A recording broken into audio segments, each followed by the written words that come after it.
Hello বন্ধুরা, আমি দীপালি আবার একটা ছোট নতুন ব্লগ ভিডিও নিয়ে আসলাম। এই অপূর্ব দৃশ্য দেখে মন কিন্তু একদমই ভরে গেল। আর কিছু মানুষের মনুষ্যত্ব দেখে শেষ মুহূর্তে গিয়ে মনটা একটু খারাপ হয়ে গেল।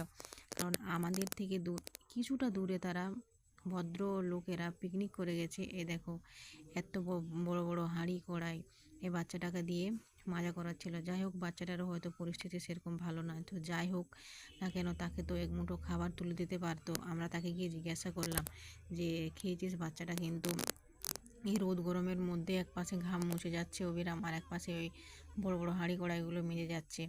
সে কিন্তু বললো যে আমি এখনও খাইনি। তো আমাদের পিকনিক স্পটে নিয়ে এসে তাকে কিন্তু ভালোভাবে এ খাওয়ানোর ব্যবস্থা তাকে কিন্তু করে দিলাম।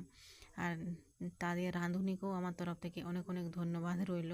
কী হারে রান্না করেছে দেখো, মানুষের একটুকুনো বাড়ন্ত হয়নি খাবার, তো কী পরিমাণে রান্না করেছে। তো যাই হোক, এখানে বাচ্চারা খেয়ে নিক।